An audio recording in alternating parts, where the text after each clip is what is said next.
kung mismo yung ating doktor ang magsasalita about the product of Permax Ring. Hindi ko na papatagalin. Palakpakan po natin ang ating tagapagsalita, Doktora Agabon.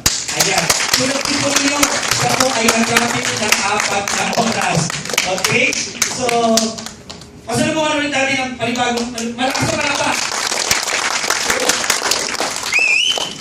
Naku, isipol pa. Alright. So, where's the party?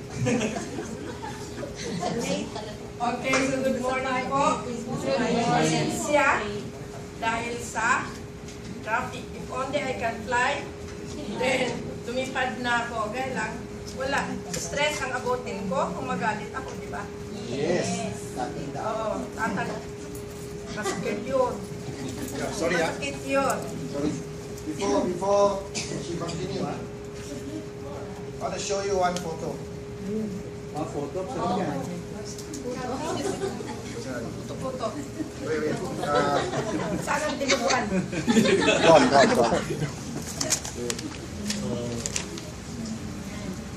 This is the photo. Just how Mark was showing. Who?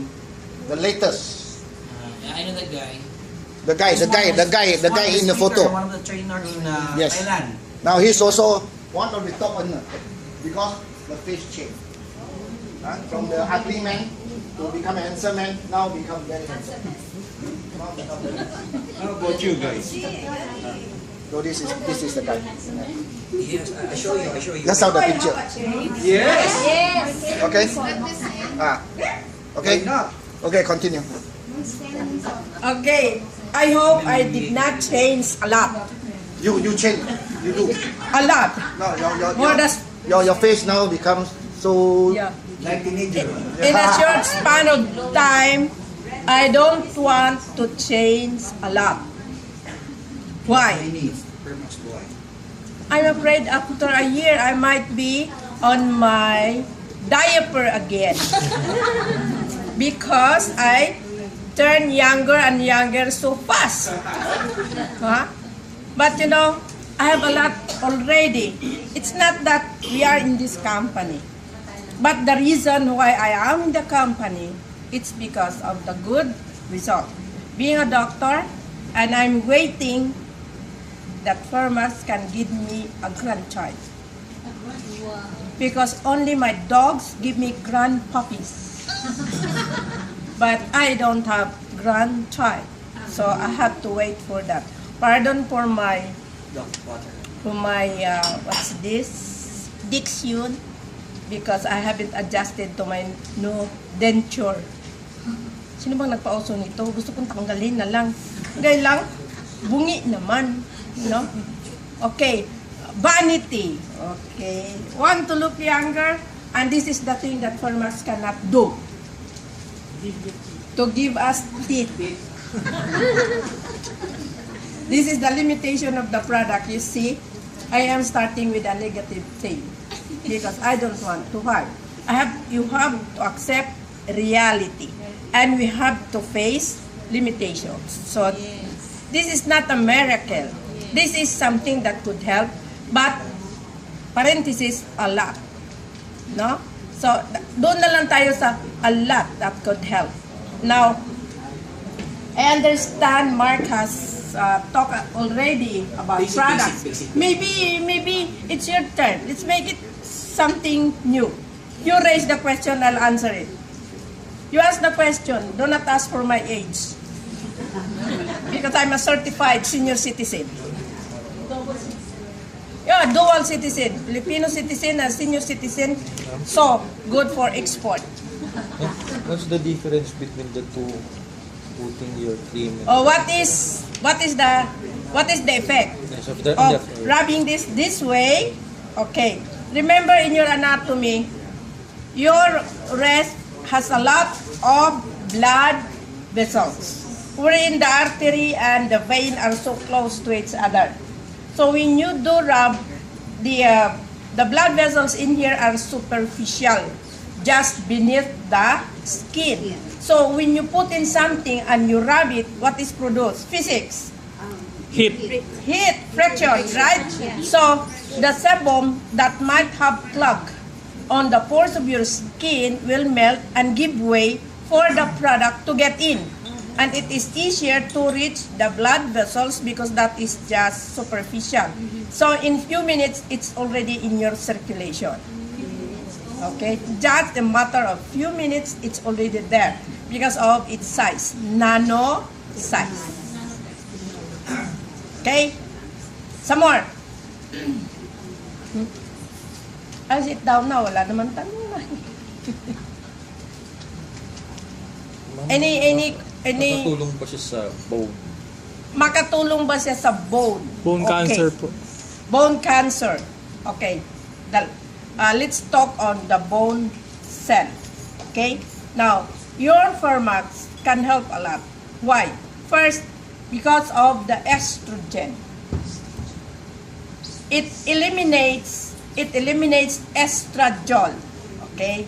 What is estradiol? This is the harmful estrogen, which is the resulting or the product of stress. So don't be stressed.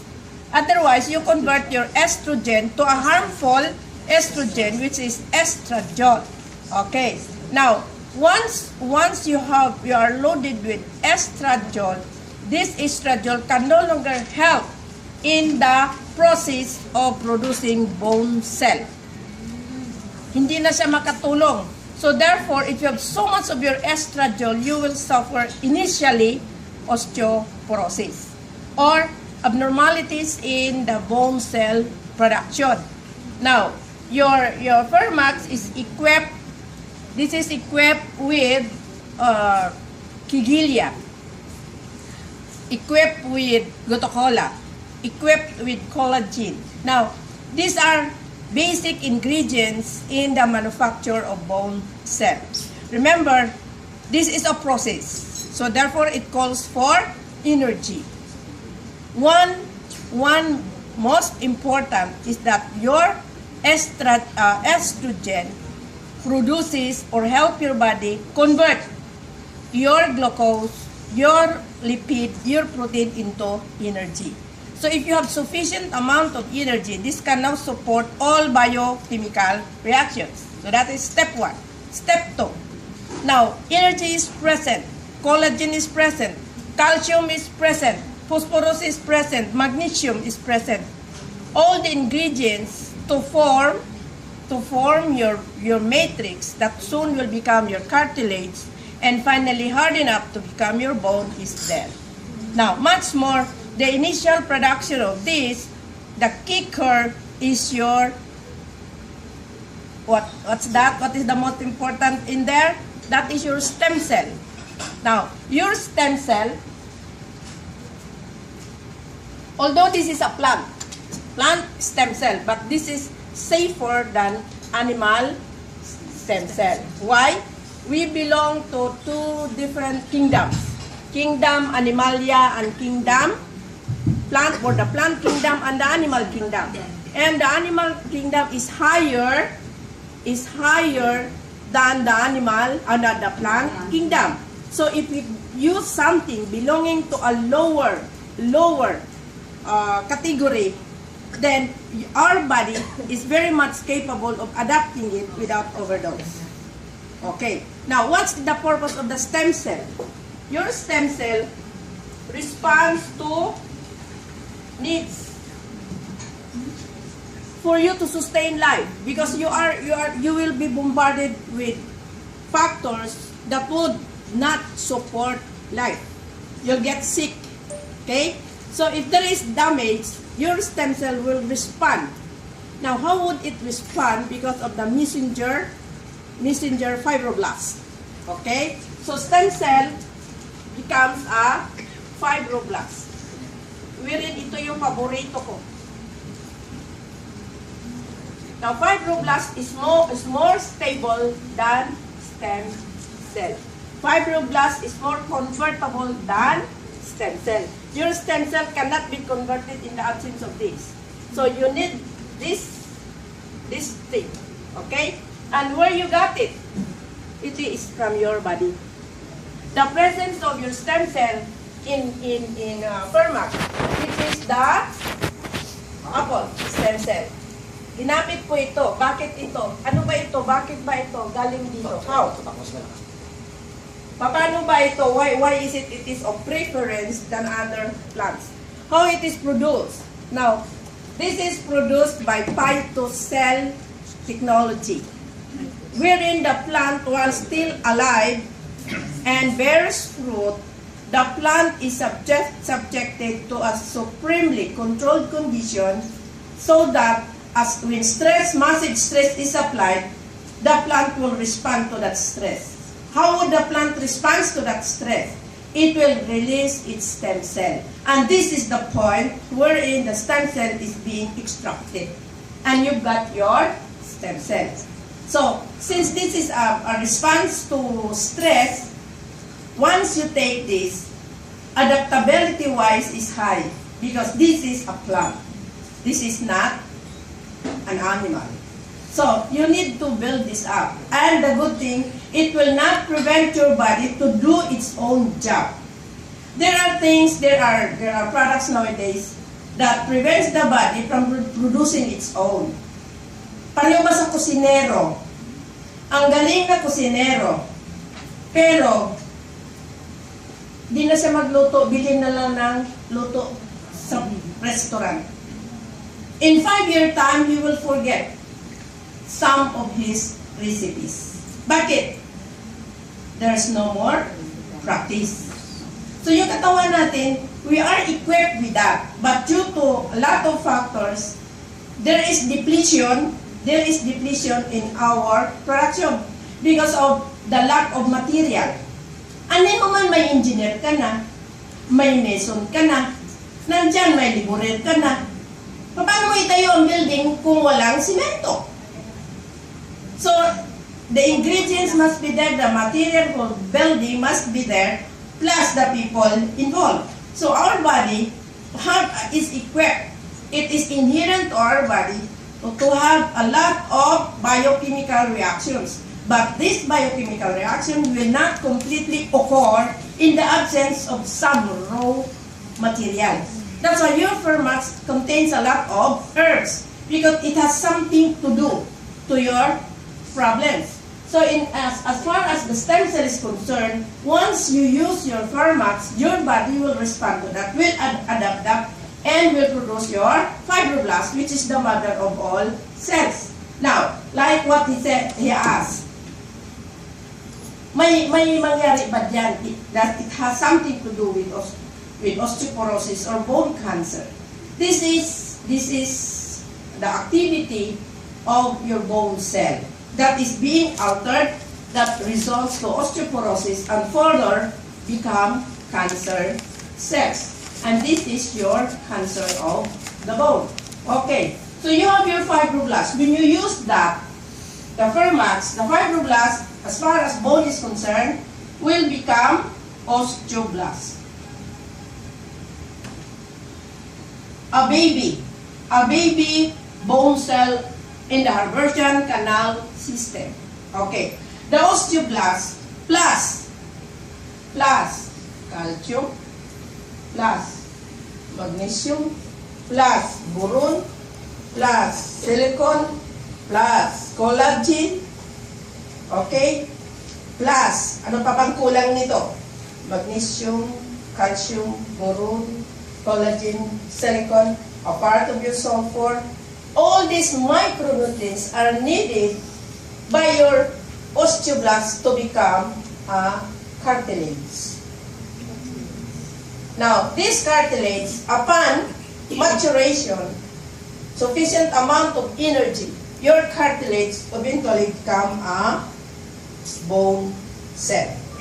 So, remember your bone is half regenerative, half non-regenerative. Ang ganda lang sa kanya, maputol man siya, pwede siyang madugtong. Di ba, ini-x-rayhan? Kung tinitingnan ng doktor, nagdugtong na ba? Meron na bang bone cell production? Tapos na binibigyan ng calcium. But tandaan natin, yung lahat ng nutrients na yan, kahit nandiyan yan, pag walang fibroblast, walang bone cell. Nandyan ang fibroblast, wala kang calcium, wala kang magnesium, wala pa ring bone cell. Now, this is the production of a young cell. But somewhere along the way, it will not produce what is desired. Why?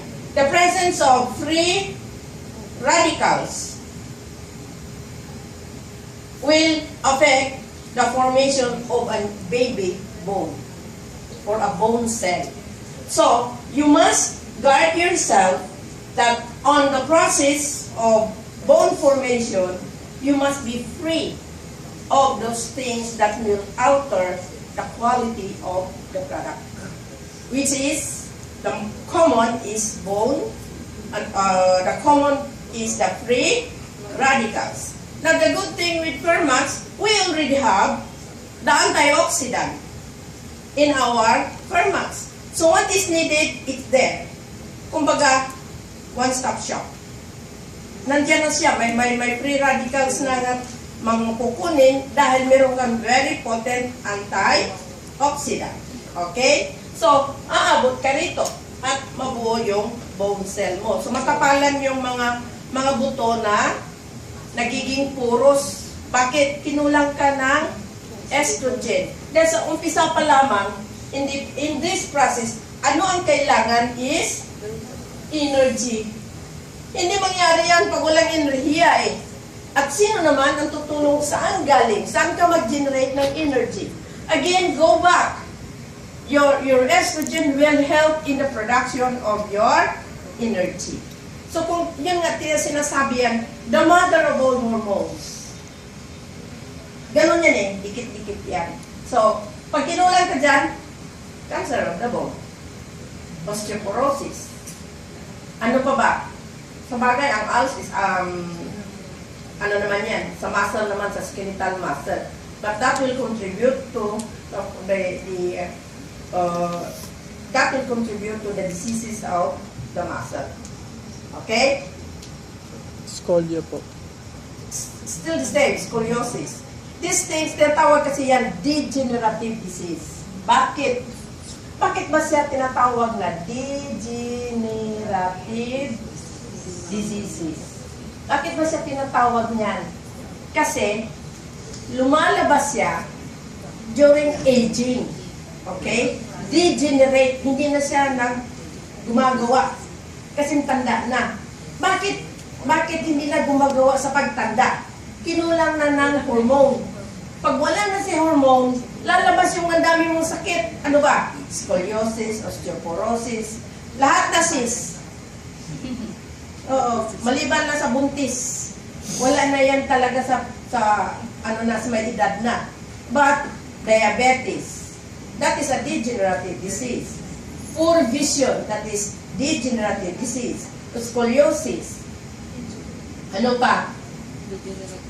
Ang dami. At have you noticed na ang breast cancer, of course, earlier now, dati-rati, 60, 50, ngayon, 20. Meron nang silang problema sa breast cancer.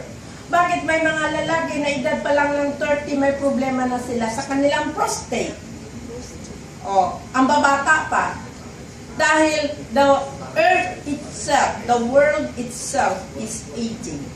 And we are super exposed to different factors that would affect man's lives at early point in time.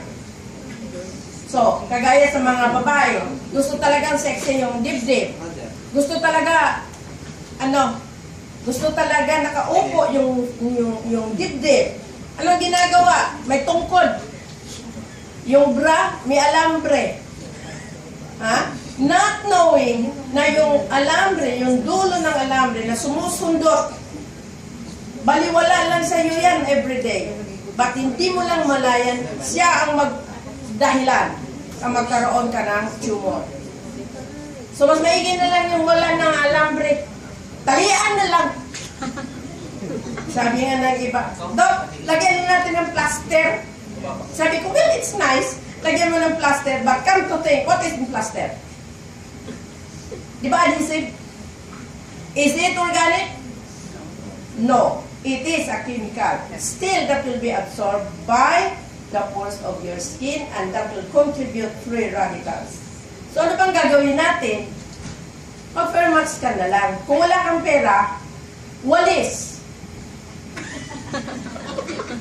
Dito, tingting pa, huwag po. Tatayo yun. Dahil pag magwalis na yung babae, pagtuwad niyan, ang suso nakatutok niyan. Para nakatutok sa lupa. Para sa tumatayo yan. Huwag ka na lang bumalik para permanente nakatutok. Kasi pagbalik yan, balik ka naman yan. Pero with Fairmax, that would help firm the breast. Pero naman, huwag naman abusuhin. That's why, ang sinasabi ko, if you do not know how to make use of the breast does not belong to the woman, that belongs to man. Huwag naman lapirutin na parang naglapirot ng siupaw. Killing softly lang. Kasi the fingers have different pressures. And this will traumatize the tissues that is in the breast. Much more pa ng babae ay nag-ovulate pa yan. Nag-engorge yun. No? Tapos malamog. Hindi nga maganda sa babae na parati na lang na naka-push up bra. Hindi nga maganda sa babae na nakagamit ng mga siliconize, yung mga walang hindi na makasingaw yung suso. It's because there's no more exchange of gases. Umpisa na naman yan sa problema. Walang kasing ganda sa brasserie na gamitin natin na walang maraming tapal. Wala man tapal ba? Parang lumalaki man o lumiit. Kasi gusto talaga lumaki yung suso. No? So, nasa kamay man lang yun. Kung malaki yung kamay niya, di maliit yung suso mo. Eh kung gabi nga maliit yung malaki yung kamay niya, liit suso mo. The other way around. Diba? Kasi, what is the cup size? Ask the husband. He knows more. If he doesn't know, my goodness, what an abnormal life. Huh? Pero if the husband can answer me right away, then I can tell, oh, they are doing what they are supposed to do. They're doing the homework. Pero kung sabihin na, I do not know, huh?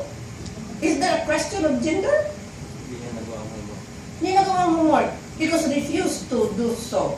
I love physical education, but I don't like CAT. Kasi, okay yung... Diba? Pero kinikimay pa, abnormal yan pag wala. Tandaan.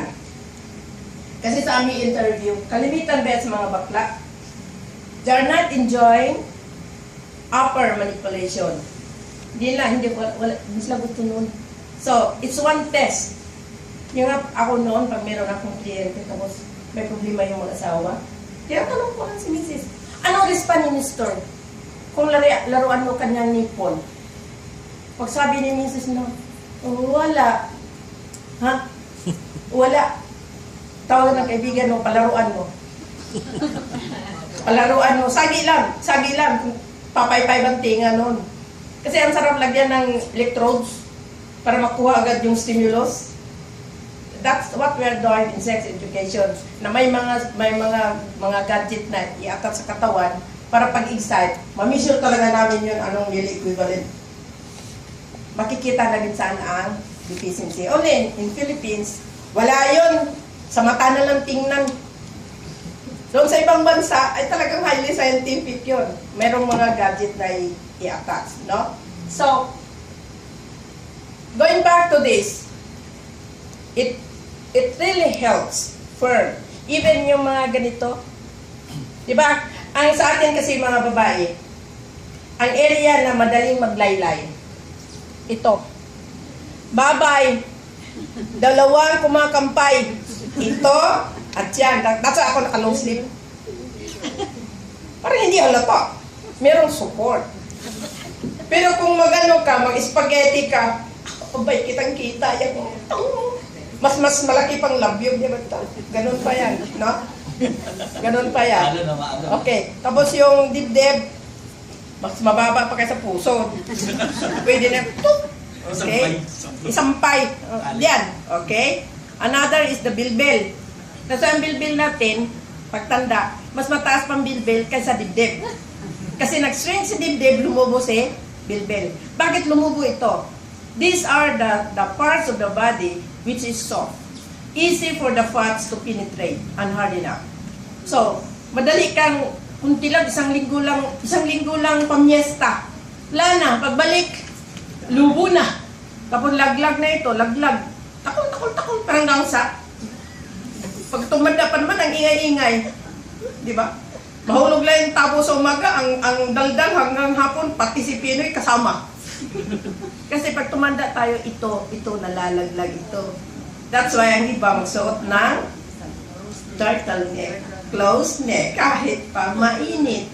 Dahil meron siyang takol. So, this is the time. That's what I noticed on me. Kasi mahaba na yung takol ko. But, Manang Fairmax, dito ko lang nilagay. O, dito nag-respond. Kunti na lang takol ko. Later, nilagay ko ng scotch tape.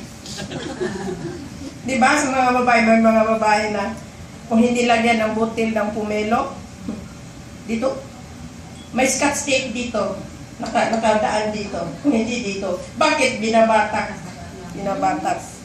Kasi ang mangyari, kung pinabatak ang mukha, darating ang araw, ang buhok ito lang naiwan, ang mukha nakaabot na rito sa kabatak. Because you wither